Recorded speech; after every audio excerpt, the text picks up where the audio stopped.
देखते रहिए health is life 99 news channel पर। अस्सलाम वालेकुम। चैनल 99 पर प्रोग्राम है हेल्थ इज लाइफ और मैं हूं यासिर अब्बास। जी तो दोस्तों, कैसे हैं आप सब? उम्मीद करता हूं कि जहां कहीं भी होंगे बखैर आफियत होंगे और साथ ही साथ अपनी ज़िंदगी भरपूर अंदाज में गुजार रहे होंगे। नाज़रीन, आज हमने जिस मौजू का इंतखाब किया है वो है फिजियोथेरेपी एंड इट्स ट्रीटमेंट, यानी फिजियोथेरेपी क्या है और इससे किस तरह से इलाज किया जाता है। और इन दोनों मौजूआत पर गुफ्तगू के लिए आज हमने मदऊ किया है हमारे बहुत ही ख़ास मेहमान doctor Ahmad Fauzi, consultant physiotherapist, head of department physiotherapy department, Ibn Sina hospital Karachi. तो आइए दोस्तों, इनसे बात करते हैं। अस्सलाम वालेकुम। वालेकुम अस्सलाम। डॉक्टर साहब कैसे हैं आप? खैरियत से? अल्लाह का शुक्र, आप सुनाइए कैसे? अल्हम्दुलिल्लाह। डॉक्टर साहब, सबसे पहले तो आपका बहुत बहुत शुक्रिया कि आपने अपने मसरूफियात में से वक्त निकाला और हमारे प्रोग्राम में तशरीफ़ लाए। और डॉक्टर साहब, गुफ्तगू का आगाज़ करेंगे कि हमारे नाज़रीन को आप बताइए कि फ़िज़ियोथेरेपी है क्या और किन किन अमराज का जो इलाज है वो फ़िज़ियोथेरेपी से किया जा सकता है। बिस्मिल्लाहिर्रहमानिर्रहीम। बहुत बहुत शुक्रिया यासिर, आपने जो है वो मौका दिया और अवेयरनेस फॉर द पीपल जो है वो हमें मौका मिला। फ़िज़ियोथेरेपी अब तो एक बहुत ज़्यादा मशहूर जो है वो एक फ़ील्ड हो गई है, प्रोफेशन हो गया है, तरीक़ा इलाज हो गया है। और हम जो हैं वो बग़ैर मेडिसन के और बग़ैर सर्जरी के जो है वो तरीक़ा इलाज इस्तेमाल करते हैं जिस्म के पट्ठों के ऊपर, जो कि मसल्स कहलाते हैं, और हड्डियों में जो दर्द होता है और जो पट्ठों में दर्द होता है उसको हम बग़ैर मेडिसन और बग़ैर सर्जरी के जो है वो कोशिश करते हैं कि पेशेंट अपनी नॉर्मल लाइफ स्टाइल में जो है वो कामयाब हो सके। ठीक। और डॉक्टर साहब, अगर अमराज के हवाले से बात की जाए तो किन किन अमराज पर कारआमद है? जी, बहुत अच्छा सवाल किया यासिर आपने। ये हमारी गर्दन में दर्द है, अरकुन्निसा है, कमर का दर्द है, हमारे प्रोफेशनल जो बैठने का काम करने का तरीक़ाकार है उसमें जो जिस्मानी दर्द होते हैं, पट्ठों के दर्द होते हैं, जोड़ों के दर्द हैं, ओल्ड एज में, यंग एज में जो हैं वो जो हमारे कंप्यूटर से रिलेट बच्चे और बड़े और प्रोफेशनल्स जो हैं वो काम करते हैं तो उनकी कमर में और सीने में, सीने के पिछले हिस्से में जो है वो दर्द वगैरह रहते हैं।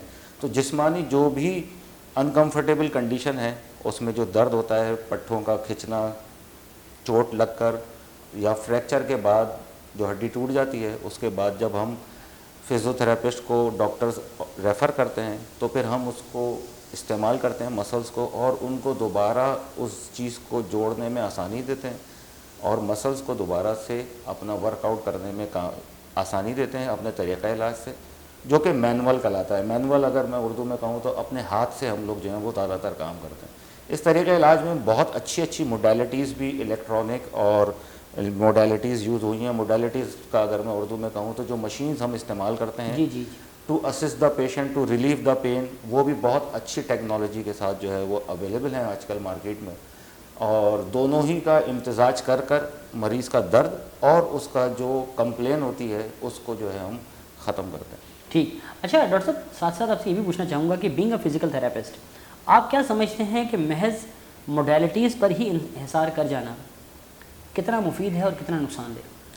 जी, दरअसल different conditions of the patient होती हैं। बहुत सी जगहों पर हमें डॉक्टर्स जो हैं कंसल्टेंट न्यूरो के और जो हड्डियों के कंसल्टेंट हैं या जो फिजिशियन हैं वो एडवाइस करते हैं अपने पर्चे पर कि ये रेफ़र टू द फिज़ियोथेरेपी और ये मशीन्स जो हैं वो लगानी है, मोडालिटीज़ जो है वो इस्तेमाल करनी है। तो इधर फिर हम जो हैं वो पाबंद हो जाते हैं कि जो कंसल्टेंट जिससे रेफ़र होकर आया हमें पेशेंट, हम वो मोडालिटीज़ यूज़ करें चाहे उसकी ज़रूरत हो या ना हो। मेरा मशवरा जो मेरे मोतबर डॉक्टर्स हजरात हैं इस प्लेटफॉर्म के ज़रिए आवाम को भी और उनको भी ये दरख्वास्त है कि आप जनरली फ़िज़ियोथेरेपी लिखें, क्योंकि हम लोग खुद भी अब माशाल्लाह बहुत अच्छी इंटरनेशनल लेवल की हमारे पास पाकिस्तान में एजुकेशन और प्रैक्टिस सिनेरियोज़ और हॉस्पिटल्स अवेलेबल हैं। और उसके हवाले से फिर जो हमारी फील्ड में फ़िज़ियोथेरेपी में जो इवेल्युएशन है, जो तरीक़ा अंदाज़ है बीमारी को जांचने का, उसके ज़रिए अगर हम अपने फ़ैसले करते हैं तो वो पेशेंट में ज़्यादा फ़ायदेमंद होते हैं मेरे तजुर्बे के मुताबिक।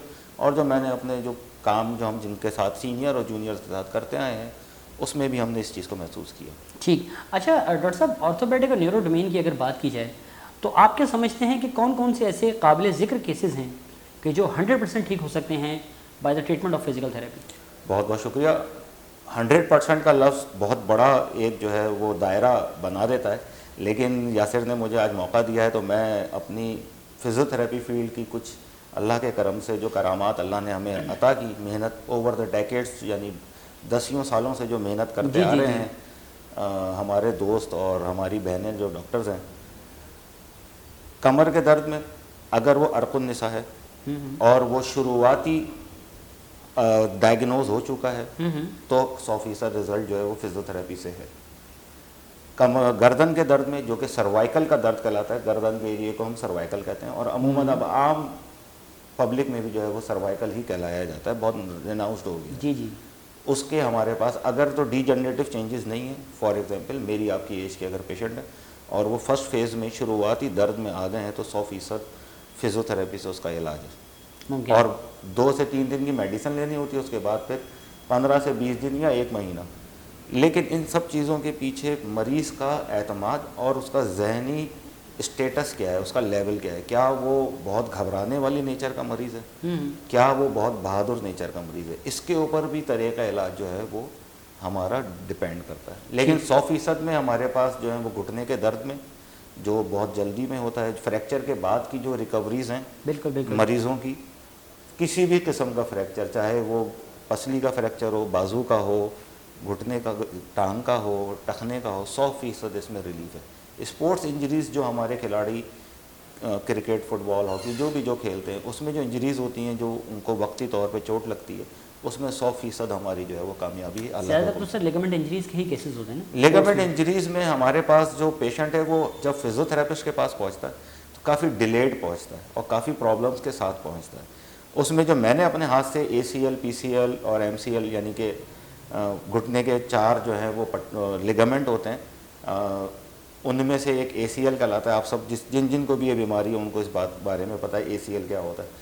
अल्हम्दुलिल्लाह मैंने जो है वो 8 से 10 केसेस 100% जो है वो ट्रीट किए, जिसमें 2 हॉकी प्लेयर थे, 3 फुटबॉल प्लेयर थे, 2 जो है वो मोटरसाइकिल के एक्सीडेंट के बाद उनको हुआ था। पोस्ट फ्रैक्चर कॉम्प्लिकेशन कहलाती है, यानी हड्डी टूटने के बाद की जब प्लास्टर चढ़ जाता है तो उसके बाद वो लिगामेंट को क्योंकि झटका लगा हुआ होता है तो उनकी रिकवरी देर से होती है। तो इस तरह के केसेस अल्हम्दुलिल्लाह मेरे अपने हाथ से अल्लाह के हुक्म से 100% उसमें रिजल्ट रहा। माशाल्लाह। अच्छा डॉक्टर साहब, आपसे ये भी पूछना चाहेंगे कि लाइफस्टाइल मॉडिफिकेशन, अगर एक फिजियोथेरेपिस्ट को मौका दिया जाए कि वो अपने मरीज़ को समझा सके, तो आप क्या समझते हैं कि वो किस तरह से कायल कर सकता है कि लाइफस्टाइल मॉडिफिकेशन है क्या? जी, लाइफस्टाइल मॉडिफिकेशन में हम यहाँ अगर हम 3 कैटेगरी में पेशेंट्स को लेते हैं जी जी। तो इसमें अगर हम लेते हैं 20 साल से 30 साल की उम्र के लोग, मर्द और ख़वातीन हज़रात, 30 साल से 50 साल के लोग और 50 साल से 70 साल के दरमियान का, ये अगर हम एक इमेजनरी, एक फ़र्ज़ी एक जाविया बनाते हैं ताकि आवाम को समझ में आ सके, जी जी। तो उसमें हम ये लेते हैं कि जो हमारे ऐसे पेशेंट जो कमज़ोर हैं, जो बहुत मोटे हैं, जो बॉडी बिल्डिंग कर रहे हैं, जिनकी मोटरसाइकिल पर बहुत ज़्यादा जो है वो सफ़र है, जो वज़न का काम कर रहे हैं, जो IT प्रोफेशनल कहलाते हैं, हर वक्त कंप्यूटर पर बैठ के उनकी काम की जिम्मेदारी भी है, स्टूडेंट लाइफ में भी है, जो आर्टिस्ट टाइप लोग हैं, जो कमर के झुककर ज़्यादा काम करते हैं, उन सब के जो पट्टों की जो अलाइनमेंट है, इम्तिजाज है दोनों साइड का, जिस्म के कंधों के दोनों साइड का, और उससे अगर हम नीचे दोनों पैरों तक ले जाएं तो वो अलाइन में थोड़ा इशारे से बताऊंगा ताकि मरीज़ जो है या जो हमारे जो अवेयरनेस वाले जो पेशेंट हैं या जो ऑडियंस है आसानी हो सके। बिल्कुल सही बात। तो अगर हमारा ये कंधा जो है वो ऐसे चल रहा है तो सामने वाले को भी अंदाज़ा नहीं है, लेकिन फिजियोथेरेपिस्ट को पता है कि ये ऐसे क्यों हुआ है, तो इसको हमने सीधा करना है। बहुत से मेरे पास सर्वाइकल के पेशेंट आए, उन्हें दर्द तो था लेकिन उनकी गर्दन इस तरह से थी और वो बिल्कुल अलाइनमेंट ख़राब, उनका पोस्चर, लाइफ स्टाइल बिल्कुल डिफरेंट था। ऐसे ही 30 से 50 ईयर्स के जो लोग थे, उन्होंने 5-5 साल से अपना दर्द गर्दन में या कमर में लेके चल रहे हैं। बिल्कुल। और अगर आप स्कूटर, अगर आप कार में जा रहे हैं या रोज सड़क पर जा रहे हैं तो आप अमूमन देखेंगे कि बाइक पर लोग ना ऐसे टेढ़े बैठे होते हैं। ऐसा ही। अच्छा, जब वो ऐसे टेढ़े बैठते हैं तो उनकी जो रीढ़ की हड्डी है वो ऐसे सीधी है, जो नॉर्मल है, वो उनकी ना ऐसे बैंड टेढ़ी हो जाती है, तो वो फिर ऐसे हो जाते हैं। थोड़ा मैं पोजीशन करके आपको बताता हूँ, जबकि हमको ऐसे सीधा बैठना है। अच्छा, जो हमारे शोबिस में अफराद हैं उनके लिए भी फिजियोथेरेपी जो है वो लाइफ स्टाइल प्रेजेंट करती है। उनको, वो आम लोगों से ज़्यादा फिट होते हैं, लेकिन उनकी खूबसूरती को मज़ीद बढ़ाने के लिए बिल्कुल बिल्कुल और ज़्यादा एक्सरसाइजेज होती हैं। जैसे ये मैं सीने का हिस्सा और ये जो है वो नीचे हिप्स के साइड का है, तो हम नॉर्मली जो है ना वो इस पोस्चर में होते हैं, जो शोबिस के लोग होते हैं वो इस पोस्चर में होते हैं। तो ये जो ट्रंक का एरिया यानी पसलियों का जो हिस्सा है, इसको कैसे उठा के और कैसे सीधा चलना है, कैसे सीधा रहना है, ये सारा लाइफ स्टाइल है। इसके साथ साथ थोड़ा सा टाइम आपका लूँगा क्योंकि बहुत जामे सवाल आपने किया है। हमारे वो स्टूडेंट्स और हमारे वो कैटेगरी के लोग जो हर वक्त मोबाइल टैबलेट यूज़ कर रहे हैं, लेट के बैठ के खड़े होके, तो वो इस तरह से बैंड हो रहे हैं। इस हाथ को ऐसे करना, कहना आसान है, करना मुश्किल है।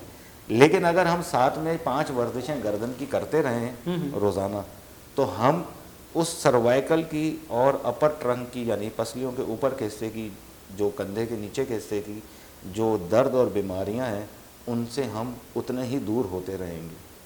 सही।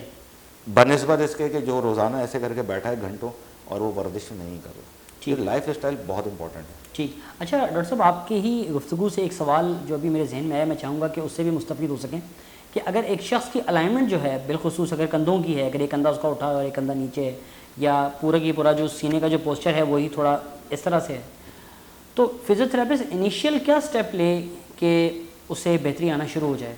सबसे पहले तो मैं ये दरख्वास्त करूँगा कि फ़िज़ियोथेरेपिस्टों को जो इस प्रोग्राम के तवज्जुह से, वो भी हमारे ऑडियंस हैं, हमारे सामीन में से हैं, कि उनको इवैल्यूएशन अपने पेशेंट की पूरी करनी है। इवैल्यूएशन को उर्दू में बहुत आसानी से हम समझा सकते हैं कि हमने उसका पूरा तनासुब लेना है मरीज़ का, उसकी बातचीत से, उसकी हिस्ट्री से, जो माजी में उसके साथ होता रहा उस प्रॉब्लम के वजह से, या अगर वो आया है गर्दन के दर्द में लेकिन हम ये देख रहे हैं कि उसका वो पोस्चर ख़राब है, उसका बैठने का खड़े होने का अंदाज़ ही बिगड़ा हुआ है, जैसे मैं इस वक्त बैठा हूँ, मिसाल दी मैंने आपको, तो ये हमारी अव्वलीन इस्लामी अखलाकी प्रोफेशनल का ज़िम्मेदारी होती है कि हम उसको ये ज़रूर बता दें आसान अल्फाज में कि आपका जो है वो ये भी एक इशू है। तो प्राइम इशू यानी पहला जो आपका हम लुक आफ्टर करेंगे, देखेंगे, ट्रीटमेंट करेंगे, वो आपकी गर्दन का दर्द का हो गया। उसके बाद आप इसको भी सीधा करा लें, वरना ये हड्डी, रीढ़ की हड्डी को ऐसे घुमा के आप जो ना फिर यूँ रहेंगे हर वक्त। सही।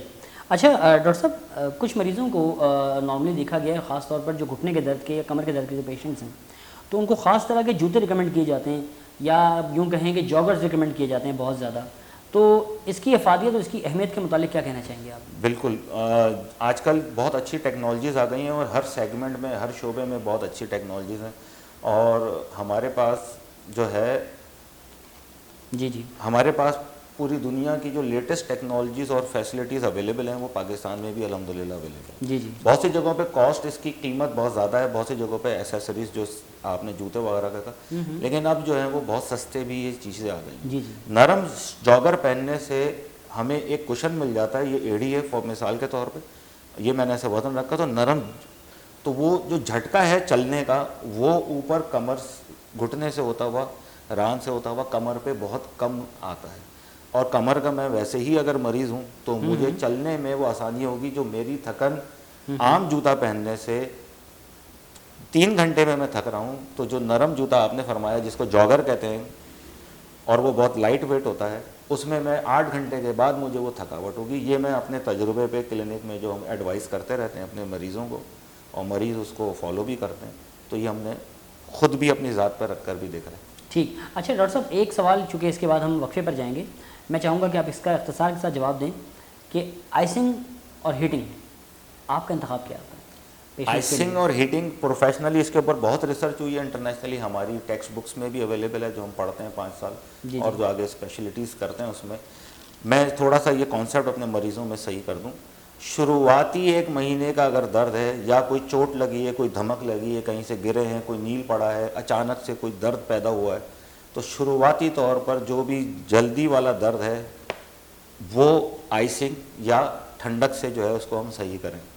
और जो क्रॉनिक हैं, जो पुराने हैं, जो 3 महीने पुराने हो गए, 1.5 महीना पुराने हो गए, कुछ जोड़ों का दर्द है बरसों से चल रहा है, उसमें हीटिंग पैड जो है वो इस्तेमाल किया जाता है। ये पूरा इंटरनेशनल रिसर्च बेस्ड आपको बता रहा हूँ। ठीक। इन केस कि अगर मुझे 4 साल से घुटने में दर्द है, लेकिन मेरा टकराव कहीं हो गया है, कहीं मुझे मोच आ गई है, तो वो मोच मेरी रिसेंट है, ताज़ा है, तो मुझे उस पर आइसिंग करनी चाहिए, उससे मुझे रिलीफ जल्दी मिलेगा। ठीक। डॉक्टर साहब, यहीं से गुफ्तगू का दोबारा आगाज़ करेंगे। नाज़रीन, यहाँ पर लेते हैं एक छोटा सा वक्फा, तो कहीं मत जाइएगा, हमारे साथ रहिएगा।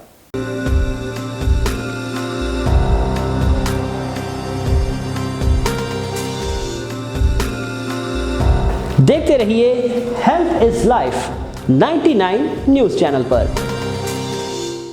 मैं हूं यूनुस खान। जिंदगी में कुछ फैसले मुनासिब वक्त पे किए जाते हैं, जैसे कि मेरा ये फैसला जो मैंने सही वक्त में किया। अम्मार आइकॉन टावर, बेहतरीन लोकेशन, बेहतरीन रिहायशी project Ammar icon tower, north Karachi 4 के चौरंगी गुलशन कनीस फातिमा सोसाइटी में 300 फुट चौड़े मेन रोड से मुत्तसिल, जहां है दौरे जदीद के तमाम सहूलियात।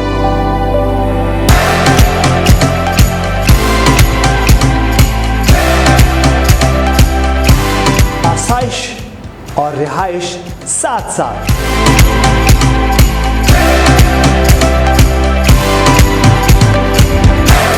तामीराती काम तेजी से जारी। पहले विजिट करें, फिर फैसला करें।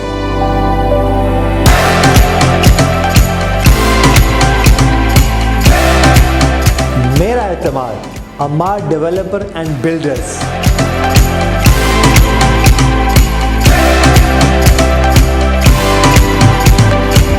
मैंने तो बुक करा लिया है और आपने बुकिंग सिर्फ 45,000 से और माहाना किस्त सिर्फ 12,000। अभी बुकिंग कराएं अम्मार आइकॉन टावर्स में और मोटरसाइकिल साथ ले जाएं, वो भी बिल्कुल फ्री। बुकिंग और दीगर तफसीलात के लिए अभी राब्ता करें मार्केटिंग की दुनिया का मारूफ नाम TI marketing network. Cell number 0309 222 9914 0330 3587 phone number 021 364 03312 and 4।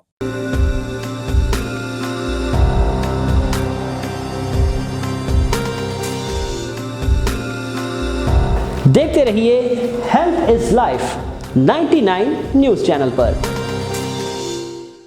Welcome back नाज़रीन, डॉक्टर अहमद फौजी से इस वक्त गुफ्तगू का सिलसिला जारी है। अच्छा डॉक्टर साहब, आपसे ये पूछना चाहेंगे कि कमर के मोहरे और गर्दन के मोहरे और ख़ास तौर पर मस्कुलर स्पैज़म के हवाले से अब शिकायत बहुत ज़्यादा आम होती जा रही हैं और कहीं ना कहीं इसकी वजह सोशल मीडिया का बेदरीग इस्तेमाल और कुछ ख़ास गेम्स जो हैं उनका इस्तेमाल बहुत ज़्यादा है, जो कि बच्चों में बहुत ज़्यादा पाया जा रहा है। आप इस हवाले से क्या कहना चाहेंगे कि किस कदर नुकसान की तरफ जो है वो धकेला जा रहा है? बिल्कुल, ये आजकल पिछले कई सालों से बहुत ज़्यादा है और अब तो तकरीबन हर घर में हर यही एक जो है वो मसला है। बच्चे बड़े जो हैं वो सब पबजी एक सबसे कॉमन गेम है, और भी अब बहुत सारे कॉमन गेम है, फोर्टनाइट है और पता नहीं क्या क्या है, लेकिन उनको कोई ना कोई मवाद मिल जाता है अगर, और वो मुसलसल मोबाइल के साथ रहते हैं। इसमें बहुत सारी वजूहत हैं जो पेशेंट्स को, वो जो नौजवान बच्चे हैं वो मरीज़ बन जाते हैं और उन्हें पता ही नहीं होता कि ये दीमक की तरह इनको जो है वो चाट रहा है। उनके मोहरे जो हैं वो कंटिन्यूस एक ही मुसलसल एक ही कंडीशन में रहने की वजह से वो डेवलप होना शुरू हो जाते हैं। कुदरती सिलसिला ये है कि जो यंग एज बच्चे हैं उनकी ग्रोथ बढ़ावा हो रहा होता है जिस्म का, तो वो अगर अपनी गर्दन को ऐसे रख के बैठ के तो उनकी गर्दन ऐसे ही बढ़ेगी। सही बात। और स्पाज़म यानी कि सख्ती मसल्स की, पट्टों की, वो उसको और मर्ज यानी घुटा देगी, जिसकी वजह से उनके जो ग्रोथ सेल्स हैं उनको जो पोजीशन मिलेगी, जो पोस्चर मिलेगा, जो तरीक़ा अंदाज मिलेगा, वो उसी तरह से होंगे। जो खिलाड़ी बच्चे हैं, जो हमारे दौर से पहले के जो थे, मेरे अपने दौर के भी जब मोबाइल वगैरह नहीं थे तो हम खेलते थे मुख्तलिफ गेम, तो हमारी बढ़वार जो है वो जहनी और जिस्मानी नशोनुमा एक साथ होती थी। बिल्कुल ऐसे ही। मोबाइल जो है उसकी जो फ्रीक्वेंसी है, जो इंटरनेशनल स्टडीज़ भी हैं, हम लोग हर जगह सुनते देखते रहते हैं, मोबाइल की स्क्रीन की जो फ्रीक्वेंसी आती है वो जहनी तनाव पैदा करती है और जहनी जो नशोनुमा है उसको जो है वो कमज़ोर करती है। ये बहुत ज़्यादा नुकसानदेह है और वही बच्चा फिर आगे जाके IT प्रोफेशनल बनता है, या अब तो हर शोबे में ही कंप्यूटर अवेलेबल है, फिर वो उसी पोस्चर में तो वो 10-12 साल के बाद मुसलसल वो 22-24 साल की उम्र में एक पक्का कमर के दर्द का मरीज़ होता है, जबकि वो उसके बेहतरीन ज़िंदगी गुजारने का वक्त होता है। बिल्कुल ऐसा ही। अच्छा डॉक्टर साहब आपसे ये भी पूछना चाहेंगे कि बढ़ती उम्र के जो अफराद हैं वो अपने जोड़ों और बिलखुसूस घुटने के जोड़ों को किस तरह से बेहतर बना सकते हैं? बिल्कुल, ये सबसे ज़्यादा मसाइल हैं। इंटरनेशनली जो बुक्स कहती हैं और जो हमने अपने पाकिस्तान में भी महसूस किया कि एक एज के साथ घुटने के अंदर जो है वो खुद साख्ता चेंजेस आना शुरू होती हैं, जिसको ऑस्टियोआर्थराइटिस कहते हैं। यानी कि नोकीलापन, खुरखुदरापन, भुरभुरापन जोड़ों के अंदर जो है वो, स्पेशली जो वज़न उठाने वाला जोड़ है, जो बड़ा जोड़ कहलाता है, वो कहलाता है नी का, घुटने का जोड़, उसमें ये आता है। इसमें हल्का हल्का सा दर्द पहले मरीज़ को महसूस होता है। ये होता किन वजूहात से है, सवाल यासिर साहब का ये है। तो यासिर साहब, ये होता है हमारी डेली रूटीन लाइफ के ऊपर बेस करता है, जो पिछले 30 साल या 40 साल से होती है। हमारे दूध पीने की हैबिट से, हमारी ग़िज़ाई आदात की वजह से, हमारा काम करने का अंदाज़ क्या है, हमारा शोबा ज़रिया मौश क्या है, और मैंने अगर अपने अच्छे पुराने वक्त में, जवानी में कौन सा स्पोर्ट्स खेला है, खेल कौन सा खेला है, ये सारी चीज़ें बेस करती हैं। लेकिन जब मैं 40 साल की उम्र का या बूढ़े अफराद का जब हम बात करते हैं, तो उसमें हम बहुत से इस एज के लोगों को देखते हैं कि वो बहुत खूबसूरती से अपनी चहलकदमी करते हैं, और बहुत से जो है वो ख्वाहिश रखते हैं कि काश हम ऐसा करते। सर, इसमें तो हमारे इज़्ज़त माब वज़ीर आज़म साहब भी तो हैं, आप देखेंगे क्या उनकी एज है और कितने फिट हैं। जी बिल्कुल। तो इसके लिए मुसलसल वर्जिश करनी है, अपने मिजाज के इम्तिजाज के अंदर रहते हुए वर्जिश करनी है। जी जी। और बोझ नहीं डालना है, वज़न को अपने कंट्रोल रखना है, बादी चीज़ें नहीं खानी है, खट्टी चीज़ें नहीं खानी है। खट्टी चीज़ें क्या करती हैं कि दर्द को तेज़ कर देती हैं, तेज़ कर देती हैं, और उसको फिर हम गोलियों से खाते हैं। ज़हनी तौर पे तनाव नहीं लाना है। कुछ चीज़ें वक्त के साथ जोड़ों के ऊपर असरात करती हैं, वो सबके साथ करती हैं दुनिया में। हौसला बुलंद रखना है, और मरीज़ जो है वो अपने आप को ना नौजवान समझे ना बूढ़ा समझे। जो हालात वाक़या हैं उसमें रहते हुए अपनी इंटेलिजेंस, या जिसको कहते हैं कि समझदारी से बिल्कुल बिल्कुल ज़िंदगी को गुजारना है, जिसमें नरम जूते अब आ गए हैं। खड्डे में से गाड़ी या स्कूटर को आराम से गुजारना है, सीढ़ियाँ आराम से चढ़नी है। एहतियात करें, जितनी एहतियात आज करेंगे अगले 5 साल को प्लान करें कि हम अगले 5 साल के बाद इस दर्द के साथ कैसे जाना है, कैसे जाना है। या तो इस दर्द को यहीं रोक लें कि ये बढ़े नहीं। बिल्कुल बिल्कुल। और अगर आप अपने बहुत से ऐसे दोस्त हैं जो निगलेक्ट करते हैं, जो तवज्जो नहीं देते, तो उनका दर्द 5 साल में बढ़ जाता है। सही। अच्छा डॉक्टर साहब, एक और सवाल आपसे करना चाहूँगा कि पोस्ट ऑफ रिहेबिलिटेशन जो है वो कितनी ज़रूरी है, पहले तो ये बताइए। और इसके साथ साथ ये बताइए, बिलखुसूस अगर हम ऑर्थोपेडिक डोमेन में देखते हैं, क्योंकि सर्जरीज़ का ज़्यादातर जो इन्हिसार है वो ऑर्थोपेडिक सर्जरीज़ में तो बहुत ज़्यादा है, तो अगर बर वक्त फिजियोथेरेपी ना करवाई जाए तो उसके क्या क्या नुकसान मरीज़ को फेस करने पड़ सकते हैं? बिल्कुल। पोस्ट ऑप यानी ऑपरेशन के बाद का जो टाइम फ्रेम होता है, उसमें हड्डियों के जो डॉक्टर हैं उनका तरीक़ेकार ये है कि वो प्लास्टर जो है वो बांध देते हैं उस जगह पर। जी सर। या तो फ्रैक्चर हो या ऑपरेशन के बाद, ताकि वो हड्डी, क्योंकि वज़न उठाती है हमारा, और हड्डी को ऐसे ला के रखते हैं ऊपर और कुदरती जोड़ती है। जी। बहुत से ऐसे एक्सीडेंट्स होते हैं, हड्डी इस तरह से टूटती है कि प्लेटें और स्क्रूज भी लगाने होते हैं, जो कि अब ऐसी खूबसूरत ये टेक्नोलॉजी आ गई है जी जी। कि लोग अपनी ज़िंदगी दोबारा से नॉर्मल गुजारना शुरू कर देते हैं। ऐसा ही। इसमें दोनों हर सूरत में प्लास्टर चढ़ता है, और प्लास्टर अब बहुत सारे किस्मों के हैं, ऐसा ही। तो हम उस डिटेल में नहीं जा रहे। हम इस डिटेल में जा रहे हैं कि इसके प्लास्टर के उतरने के बाद फिजियोथेरेपी बहुत ज़्यादा ज़रूरी है, क्योंकि अगर प्लास्टर जो है वो रान के ऊपर या टखने के ऊपर या पिंडली के ऊपर जो हड्डी है वो क्रैक हुई है और वो उसके ऊपर ऑपरेशन हुआ, उसके बाद में प्लास्टर, तो प्लास्टर चढ़ेगा टखने से अंगूठे से आगे तक, अंगूठे तक, और ऊपर जो है वो घुटने से ऊपर तक। तो यानी हड्डी टूटी है पिंडली की, 4 जॉइंट कम से कम जो हैं, यानी ऊपर घुटने का, नीचे टखने का, और टखने में जो छोटे छोटे जॉइंट्स हैं वो सब मिलके जाम हो गए। 6 हफ्ते, 8 हफ्ते, 12 हफ्ते, ये ऑर्थोपेडिक सर्जन का डोमेन है। वो बेहतर समझते हैं कि किस इंडिकेशन में कितना मुद्दत देनी है। ठीक।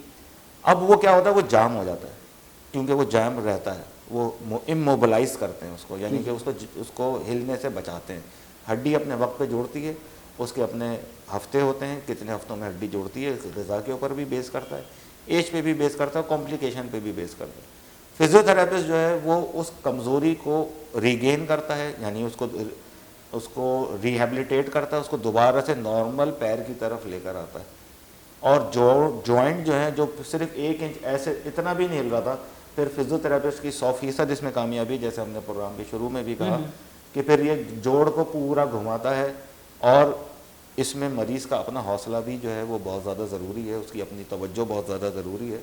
जी जी। और उसके बाद वो अपनी नॉर्मल लाइफ गुजारता है। और हमने अपनी ज़िंदगी में ये पेशेंट देखे अपने तजुर्बे में कि लोगों को फिर पता ही नहीं चलता कि इसकी कभी हड्डी टूटी भी थी। हड्डी भी टूटी थी। लेकिन ऐसे मरीज जिन्होंने फिजियोथेरेपी नहीं कराई, उसकी बहुत सारी वजूहत हैं, वो सब अपने अपने तौर पे जानते हैं, तो उनको ज़िंदगी भर या तो लंग रहता है, लंग मतलब लंगड़ानापन, या वो खेल नहीं पाते। अगर बचपन में हड्डी टूटी है और बड़े होकर वो फुटबॉलर या क्रिकेटर बनना चाहते हैं तो वो भाग नहीं पाते, सही और ज़िंदगी की मसरूफियात और जिम्मेदारियों को वो पूरी सहल तरीके से अंजाम नहीं दे पाते। बिल्कुल ठीक। क्योंकि नॉर्मली सर आप ही की बात को आगे बढ़ाऊंगा कि नी के हवाले से अगर सर्जरीज की बात की जाए तो ये टिबियल प्लेट्यू एक बहुत ही आम एक केस है।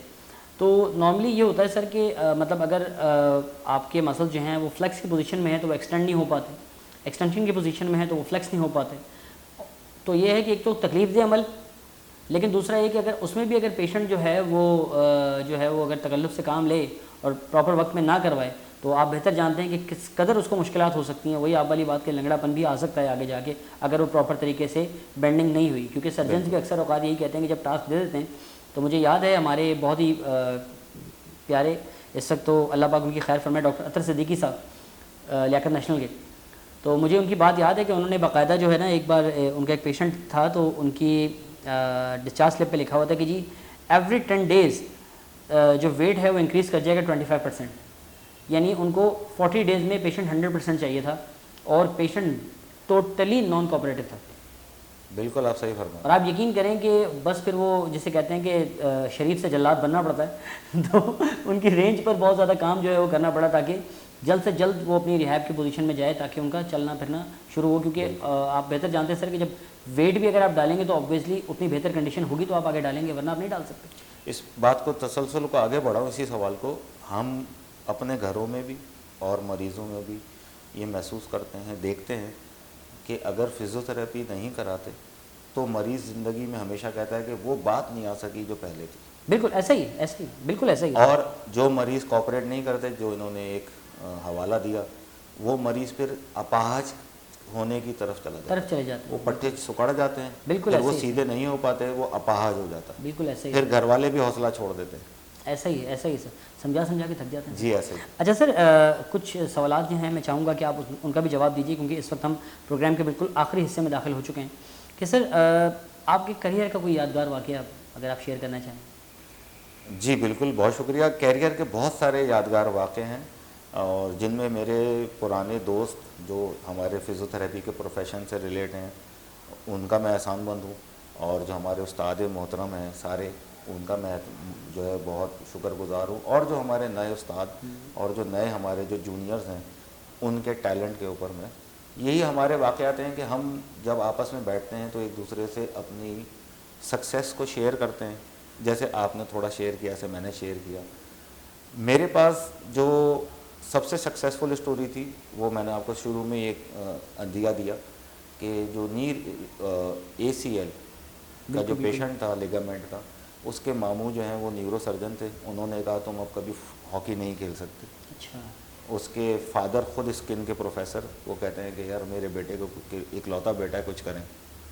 वो बेटा आया, वो तकरीबन 2 महीने में, उसकी चैम्पियनशिप भी थी, ट्रायल्स भी थे, सेंटर फॉरवर्ड वो था, और 2 महीने में वो नॉर्मल होकर उसने वो चैम्पियनशिप खेली। फिर उसके फादर का इंतकाल हुआ, फिर वो चला गया कनाडा फैमिली के साथ। 3 दफ़ा वो आया है पाकिस्तान और तीनों दफ़ा वो आके मुझसे मिला है और उसने कहा है कि आपका बहुत बहुत शुक्रिया। अब मैं हॉकी तो नहीं खेलता, लेकिन कैनेडियन नेशनल है, तो मैं कनाडा में अपने डिस्ट्रिक्ट की क्रिकेट टीम का फास्ट बॉलर हूँ। ज़बरदस्त। तो ये मेरे लिए एक बहुत सक्सेस स्टोरी है, जिसमें उस मरीज़ जो मोहसिन है उनका मैं शुक्रगुज़ार भी हूँ कि उन्होंने आके मुझे फीडबैक दिया और मेरी सक्सेस को उन्होंने भी इंजॉय किया और उन्होंने मुझे आज कहने का मौका दिया। बिल्कुल। अच्छा डॉक्टर साहब, ये भी पूछना चाहेंगे आपसे कि इसी शोबे का इंतखाब क्यों किया? जी, इस शोबे का इंतखाब इसलिए किया कि मैं जब 9वीं 10वीं में था तो काफ़ी अच्छा मैं स्पोर्ट्स करता था, क्रिकेट और उसके साथ साथ एथलेटिक्स। तो उसमें मेरे जो स्कूल के दोस्त थे वो बहुत ज़्यादा कोऑपरेटिव थे। तो हमारी पड़ोस में एक आंटी थी, वो प्रोफेसर थी ज़ूलॉजी की और हेड ऑफ डिपार्टमेंट भी थी यूनिवर्सिटी की, और उन्होंने PhD इंग्लैंड से किया था, नॉटिंघम से। तो उन्होंने मेरी वालदा को बताया कि एक फ़ील्ड है फिज़ियोथेरेपी जो कि इंग्लैंड में बहुत रिनाउंस्ड है, बहुत मशहूर है, बहुत रिलायबल है, बहुत काबिल एतमाद बावकार एक शोबा है। तो अपने इस बेटे को जो है वो उसमें भेजना, क्योंकि मैंने प्री मेडिकल लिया था, मेरे दोनों भाई आर्किटेक्ट इंजीनियर हैं। अच्छा, तो इस वजह से फिर अम्मी ने जो है, फिर मैंने अब JPMC कराची यानी Jinnah post graduate medical centre Karachi, जो कि कराची यूनिवर्सिटी से एफिलिएटेड है, वहाँ पर मैं अपने बैच में जो है वो टॉप 3 में था परसेंटेज वाइज, जब 12वीं क्लास की परसेंटेज के बाद जाते हैं। तो ये शोबा इस तरह से जो है वो मुझे सेलेक्ट हुआ मेरे लिए। अच्छा डॉक्टर साहब, ये भी पूछना चाहेंगे कि एक बात, अब वल्लाह आलम मुझे आई डोंट नो कि ये सवाल करना चाहिए कि नहीं, कि डॉक्टर रियाज बेग चुगताई साहब के अंडर भी आपने कुछ वक्त गुजारा है? जी, जब हमने मेरा 94 बैच है, 94 का बैच है, जब हमारा 94 का बैच था तो रियाज बेग चुगताई साहब वहाँ पर क्लिनिकल साइट पर जो है वो अपना खिदमत अंजाम दे रहे थे सरकारी तौर पे।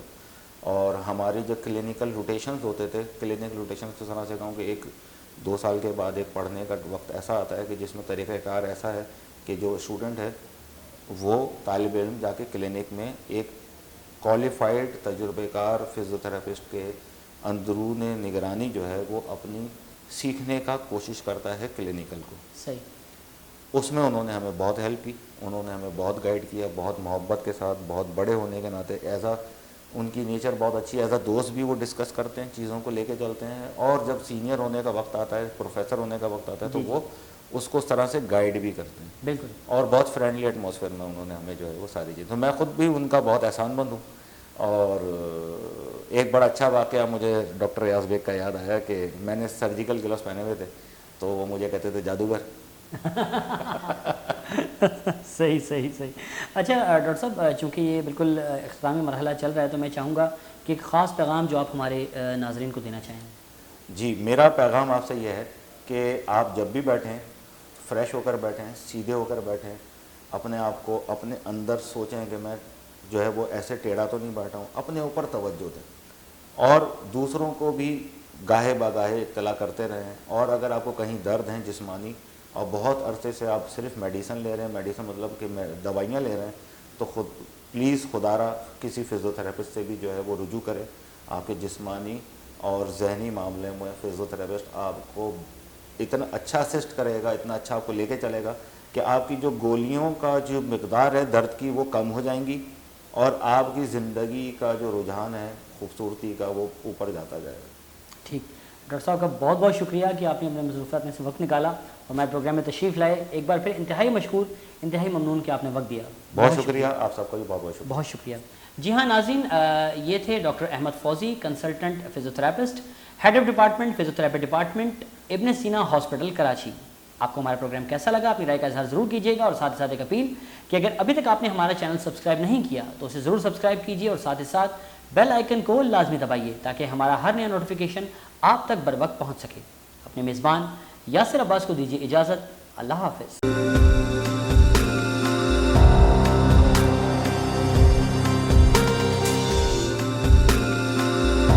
देखते रहिए health is life 99 news channel पर।